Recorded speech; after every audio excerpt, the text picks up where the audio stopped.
Olá, pessoal. Sejam todos e todas muito bem-vindos, muito bem-vindas. Estamos começando o nosso primeiro CEPOP Convida do segundo semestre de 2025. Hoje nós temos a satisfação de receber o professor Eurico Matos, da FGV Comunicação. E, Eurico, seja muito bem-vindo também à nossa conversa aqui. É um bate-papo, né, com nossos alunos. E, como eu sempre digo, as sugestões de nomes são indicadas pelos integrantes do grupo de pesquisa, né? E isso que é importante, né? As pessoas querem conhecer a carreira e os sucessos e os insucessos da carreira acadêmica de quem já está no mercado. Então, vou fazer uma breve apresentação do professor Eurico, que é doutor e mestre em Comunicação e Cultura Contemporâneas pela Universidade Federal da Bahia. Ele é professor do curso de graduação em Comunicação Digital da Escola de Comunicação, Mídia e Informação da Fundação Getúlio Vargas, coordenador acadêmico do mestrado profissional em Comunicação, é pesquisador do Instituto Nacional de Ciência, Tecnologia e Democracia Digital, fez um estágio pós-doutoral na Universidade de Michigan e é líder do grupo de pesquisa em Comunicação, Sociedade e Mídia Digital. Eurico, fique à vontade. Mais uma vez, muito obrigado pela sua presença. A palavra é tua. Bom, obrigado, Emerson, pelo convite. Para mim é um grande prazer estar aqui entre você e o pessoal do CEPOP, que é uma referência para mim, assim, que sempre tive ali vinculado ao INCT e acompanhando os trabalhos desenvolvidos por vocês, né? Então, para mim é uma honra fazer parte dessa atividade. Então, vamos lá, assim começar, assim, o Emerson comentou comigo aqui nos bastidores que a ideia é falar um pouco, uns 20 minutos mais ou menos, sobre carreira e tal, e em seguida abrir para conversas. Então vamos lá, começando pela graduação, assim, né? Então, fiz uma graduação em jornalismo lá na Federal do Maranhão, né? Então, na universidade já me interessava muito. Eu brinco com os meus alunos de graduação que eu entrei na graduação querendo ser repórter de guerra.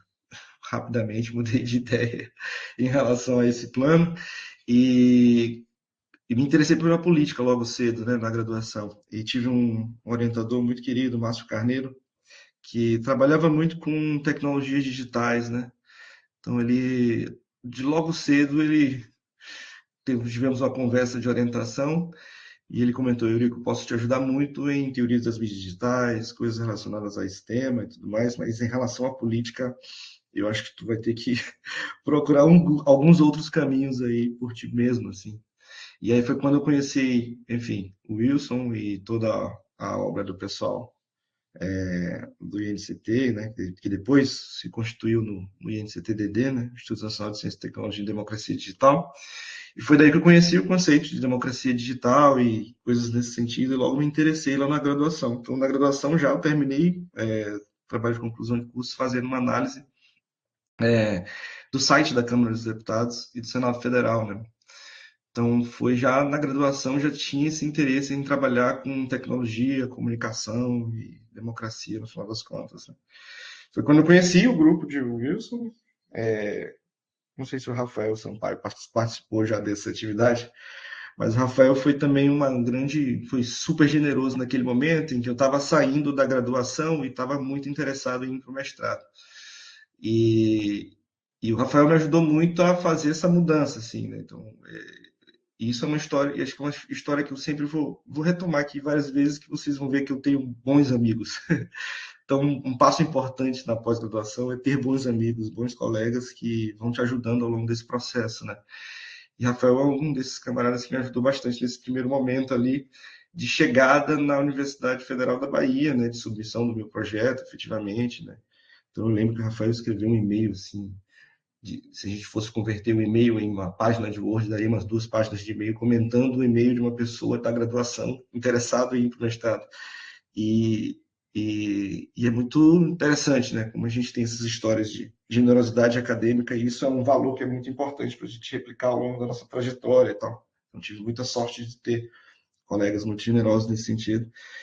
E aí escrevi meu projeto especificamente no mestrado, trabalhando com parlamentos na América Latina, né? Então, durante o mestrado, trabalhei com parlamentos online, parlamentos digitais, olhando para portais da América Latina, peguei vários casos legislativos na América Latina e fiz uma análise ali relacionando o uso de ferramentas digitais para participação, accountability, transparência, né? Então fiz um mapa ali mais ou menos do que é a trajetória é, do grupo de pesquisa do professor Wilson Gomes, né? Naquele momento a gente trabalhava muito com estudos de prospecção, de participação online, né? Muitas análises que a gente fazia de algumas ferramentas de participação, de orçamento participativo, por exemplo. Então, grandes colegas que eu consegui colaborar sobre esse tema também, o Samuel, o Barros passou por aqui também, eu acho, né? O Rodrigo Carreiro. Então, tive a chance de compartilhar durante 7 anos com esses colegas do INCT, né? Então, foi uma formação muito rica ali que me ajudou muito a trabalhar com esses temas ao longo desses anos que eu fiquei na Bahia, né? Então, fiz meu mestrado nesse tema, Parlamentos Digitais, e logo em seguida, assim, levantei na mesa do laboratório, defendi a dissertação e já estava aprovada no doutorado, né? Então, foi uma mudança bem suave aí, levantei, defendi, voltei para o mesmo lugar onde estava sentado, já trabalhando na pesquisa da tese, né? E aí na tese eu fui mais pro... Bom, naquele momento ali, que a gente estava vivendo, era mais ou menos 2016, 17, 18, uma coisa assim, e eu estava começando a perceber uma mudança ali em relação às iniciativas de democracia digital, né? Então, os sites já me pareciam ferramentas que não eram mais as mais inovadoras naquele cenário, e estava começando a crescer o cenário dos aplicativos digitais, os aplicativos para dispositivos móveis. Então, na tese, eu fui para esse caminho. Na tese, eu fiquei muito interessado nesse tipo de dispositivo, nesse tipo de ferramenta. E foi para esse caminho que eu fui logo em seguida, né? Então, na tese, eu trabalho com aplicativos móveis governamentais, e aí olhando especificamente para o cenário brasileiro. Então, faço um mapa dos aplicativos, consigo entender um pouco a relação dos usuários olhando os comentários nas lojas de aplicativo, e também desenvolvi uma ferramenta, uma técnica especificamente de engenharia reversa dos aplicativos, né? Com essa técnica a gente conseguia olhar o que estava por trás das infraestruturas digitais ali. E aí isso é um parâmetro importante, assim, durante o doutorado. Foi nesse momento... O mestrado é muito duro, gente. Quem é mestrando aí já fica a ideia de que talvez, para mim, o mestrado é mais difícil do que o doutorado, porque você tem menos tempo, você tem mais disciplinas, você talvez tem pouca experiência em gestão de tempo, então muito desafiador. Então foi no doutorado que eu consegui ter um respiro a mais, eu consegui estudar o que estava crescendo bastante naquele momento, que era esse negócio de ciência de dados. Né? O que é isso? Eu comecei a aprender programação, Python, R. Então foi nesse momento que eu tive a chance de começar a ampliar o meu conhecimento em ferramentas, tecnologias e metodologias digitais, né? Então isso abriu portas para mim, que depois eu vou comentar com vocês, né? Então, foi nesse momento do doutorado que eu tive a chance de estudar um pouco mais sobre essas ferramentas, sobre as metodologias digitais e tal. Então, isso me ajudou bastante, não só na tese, mas ao longo da minha carreira também. Isso me ajudou bastante. Né?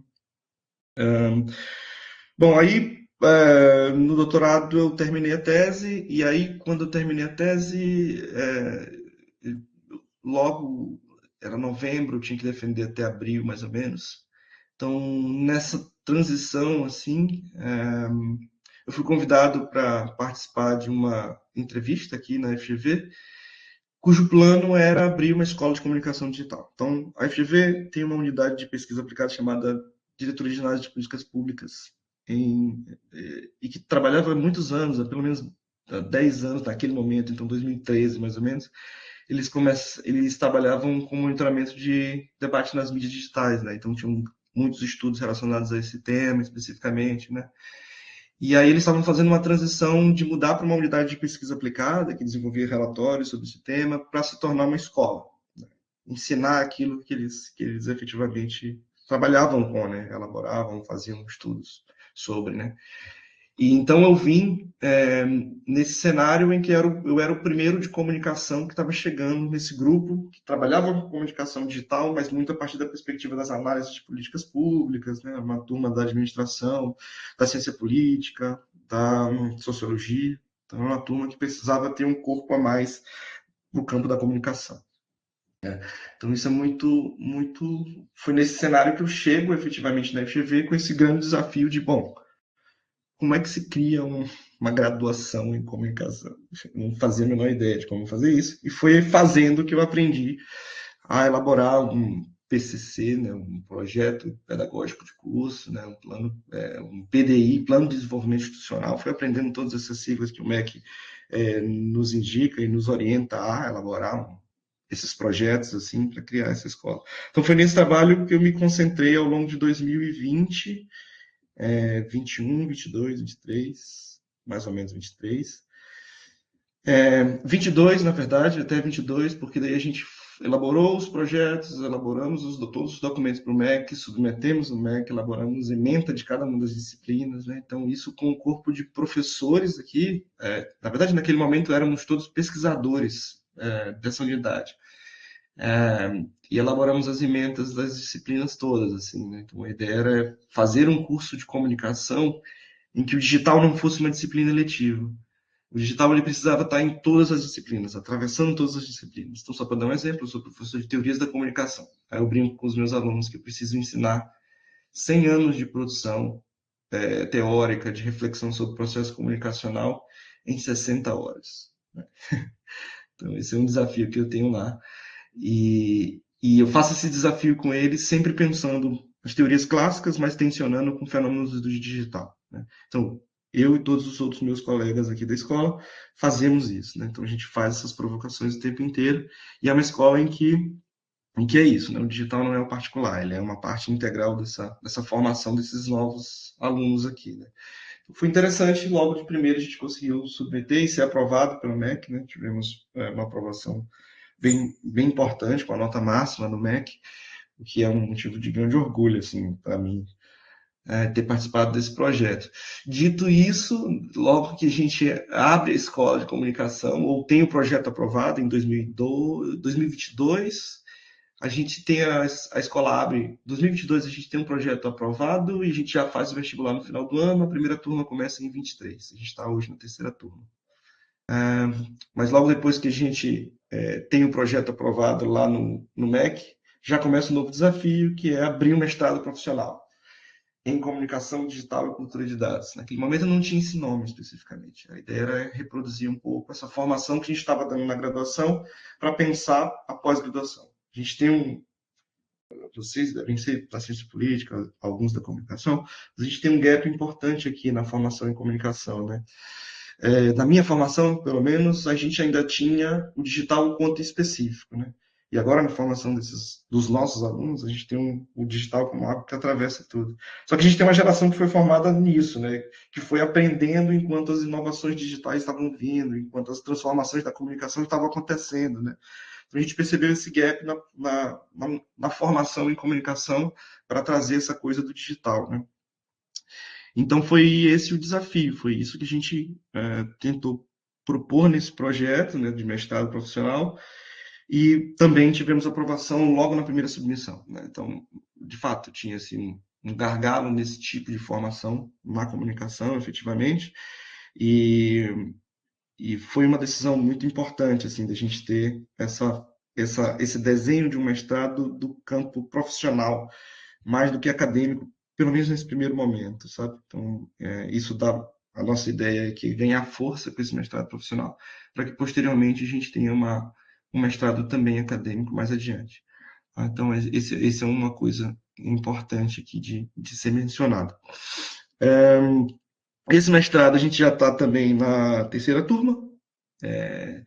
A primeira turma, isso é legal também. A primeira turma a gente teve uma parceria com a Fundação Itaú e com a ABERJ.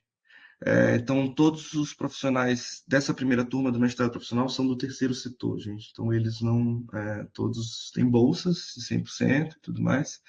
Então, eles trazem provocações muito interessantes para a gente, para pensar a aplicação disso que a gente chama de comunicação digital, cultura de dados, mas olhando para o terceiro setor, né? Então, isso é um ponto importante aqui de comentar sobre esse mestrado profissional aqui, né? Então, a gente tem duas turmas que são resultados dessa parceria e uma turma que é aberta, né? Essa turma aberta é mais diversa, tem profissionais de várias áreas de conhecimento, de várias áreas de atuação, né? Tem gente do terceiro setor, gente de governo, gente de empresas também, né? Então é mais diverso, uma turma mais ampliada aqui em termos de público. Mas é uma experiência muito interessante, assim, essa de olhar para o terceiro setor especificamente. Então, esse mestrado ele tem esse desenho aqui, é, pelo menos nessas 3 ofertas que a gente já tem.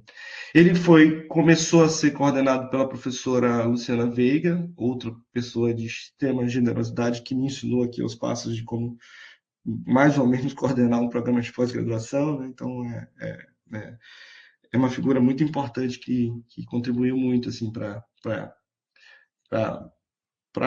esses caminhos que eu tenho seguido agora. E aí quando ela muda de status aqui efetivamente na fundação, eu assumo como coordenador acadêmico desse mestrado, né? Então esse é o meu desafio agora corrente.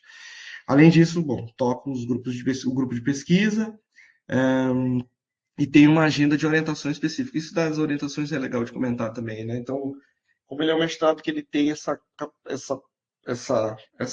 esse intuito assim de conectar, de trazer gente de pessoas do terceiro setor, eu oriento projetos que têm naturezas muito diversas, né? Então, hoje eu já entro aqui no campo dos desafios aqui, né? Então, é legal comentar algumas, né? Então, eu tenho orientações, por exemplo, o José Lucas trabalha com advocacy em comunicação indígena, né? Então, especificamente no contexto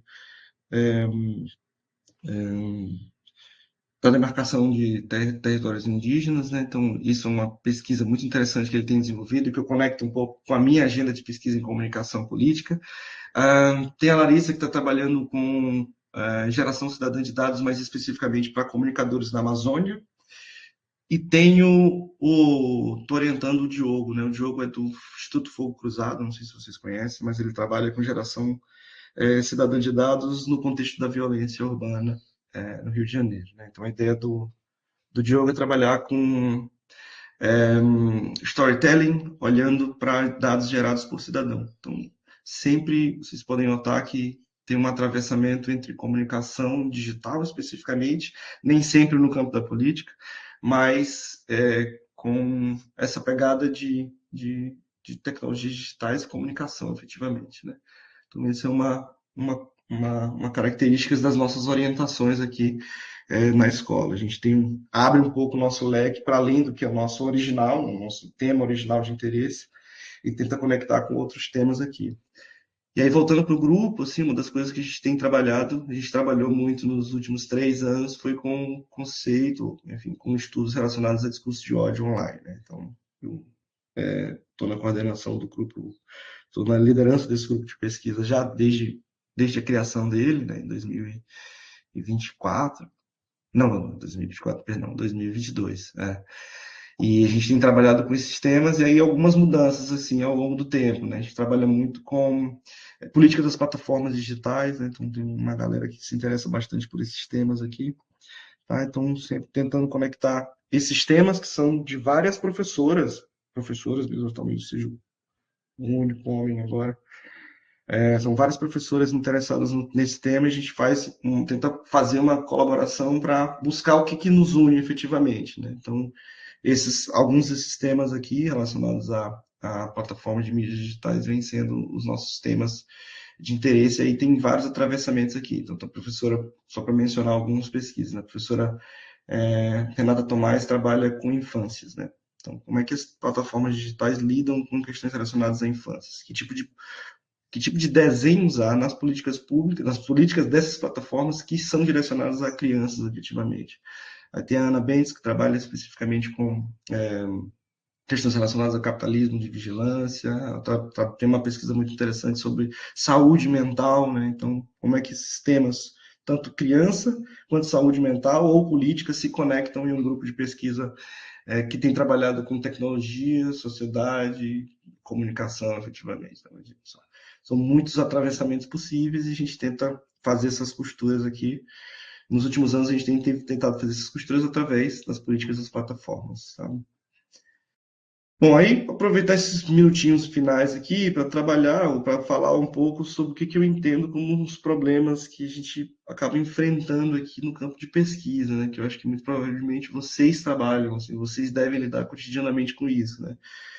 Primeiro é a fala que eu deixo os meus orientandos e alunos do mestrado desesperados aqui, mas que é uma constatação, uma realidade, né, gente? A gente vive num contexto de comunicação digital em que a transformação é contínua, né? Então, eu vi isso acontecer com os meus objetos de pesquisa. Você pode entrar, às vezes, no teu mestrado, no teu doutorado, com um objeto muito claramente bem demarcado, bem definido ali. De repente, a política da plataforma muda e o teu objeto some, ou o teu ponto de interesse naquele objeto desaparece, ou é transformado em outra coisa, né? Então, isso dá, de certa forma, uma ansiedade, mas também dá um ânimo interessante para você ir acompanhando essas transformações nas plataformas, né? Então, nosso objeto é um objeto que tem essa natureza de ser constantemente transformado, né? Enfim, pela evolução digital, pelas tecnologias aí, pelas políticas das próprias plataformas, né, pelos direcionamentos das big techs e tudo mais. Mas calma, vai dar tudo certo. A gente vai seguindo no que é possível fazer efetivamente, né? A própria documentação dessas transformações já é um campo de pesquisa bastante interessante nesse sentido, né? Bom, o segundo ponto que eu destaquei aqui, que eu anotei na minha colinha aqui, é sobre a necessidade de constante atualização em relação aos métodos digitais, né, gente? Então, se eu pudesse fazer a minha análise da minha tese, eu usaria todo um outro conjunto de técnicas que eu aprendi no pós, né? Então, se lá na tese, por exemplo, eu usei um LDA, agora eu usaria um Bird Topic, faria um outro tipo de análise textual que não necessariamente aquela que eu fiz na tese, né? Então, os métodos vão transformando, as formas de aferir algumas coisas que a gente tenta olhar para esses nossos objetos vão mudando, e aí com isso a gente precisa também ir acompanhando essas transformações nos próprios métodos, né? Então, por isso, iniciativas como as escolas de inverno, de verão do Instituto Nacional de Ciência, Tecnologia e Democracia Digital, fica aí a propaganda, são interessantes para isso, né? Então, aqui na escola a gente tem o SIX, né, que é uma conferência especificamente para cientistas, ciência de dados computacional, que a gente chama, né? Então, todo ano a gente oferece, é de graça, vocês podem se inscrever, talvez alguns de vocês já tenham participado do SIX, mas é uma iniciativa muito interessante, né? Eu participo todo ano do SIX oferecendo uma oficina especificamente de análise de imagens. Então a gente tem, eu e o Matheus Pestana, outro colega muito querido aqui da escola, a gente tem desenvolvido um conjunto de ferramentas para análise de imagens. Então, quem se interessar por esse tema, acho que no próximo ano muito provavelmente vai ter o SIX de novo, é de graça, vocês podem se inscrever, é feito para vocês, para alunos de mestrado e doutorado, tá? Então, estimulo muito que vocês acompanhem as redes sociais da escola, que lá muito provavelmente vai ser divulgado o próximo Six, tá? O quarto ponto, o terceiro ponto que eu destaquei aqui é um pouco isso que eu já comentei anteriormente, né? Vocês veem que minhas linhas de pesquisa são muito diversas, assim, eu estudo discurso de ódio online, estudo comunicação política, estudo eleições, estudo imagens, né? E me interesso por todos esses temas de uma forma significativa e tento produzir em todas essas linhas de pesquisa, mas eu também tenho que me alinhar com os meus orientandos, né? Então, isso é um desafio ainda para mim, de fazer conectar essas coisas, assim, de fazer costurar isso em um projeto de pesquisa que seja único, em um projeto de pesquisa que faça sentido ali para todas essas frentes de atuação, né? Então, acho que esse também é um desafio importante que a gente pode, enfim, comentar mais adiante. E por fim, eu acho que aí uma dor que vocês muito provavelmente vão enfrentar mais adiante aí é um equilíbrio, assim, tentar buscar um equilíbrio entre as funções administrativas, que vocês viram que tive algumas aqui, comentei algumas com vocês, e as atividades acadêmicas, né? Então, é isso, assim, as restrições de tempo, a gente tem cada vez menos tempo, né? Muito provavelmente vocês trabalham, né? Então, como conciliar uma agenda de trabalho com uma agenda acadêmica, efetivamente? Eu acho que esse é um desafio para a pós-graduação de modo geral, assim, no Brasil, né? A gente teve uma mudança estrutural importante na pós-graduação nos últimos anos, né? E essa abertura para mestrandos e doutorandos que sejam também profissionais é uma mudança significativa na pós-graduação, vocês devem enfrentar isso. Como é que a gente faz essa gestão de tempo entre ter a nossa formação profissional, ter a nossa formação acadêmica também, e ir equilibrando os pratos aí nesse sentido? Se isso é uma realidade para mim, que já estou atuando, né, já estou inserido dentro dessa escola efetivamente, para vocês também deve ser um desafio, né? Então, Esse é um ponto de atenção, efetivamente, que a gente precisa ter ao longo da nossa trajetória, né? Como é que a gente vai equilibrando essas coisas? Como é que a gente vai tomando decisões, fazendo gestão de tempo, especificamente, para aí não deixar a peteca cair em nenhum dos lados, né? Bom, era isso as coisas que eu tinha para introduzir uma conversa com vocês. Agradeço pela atenção e vamos conversando aqui.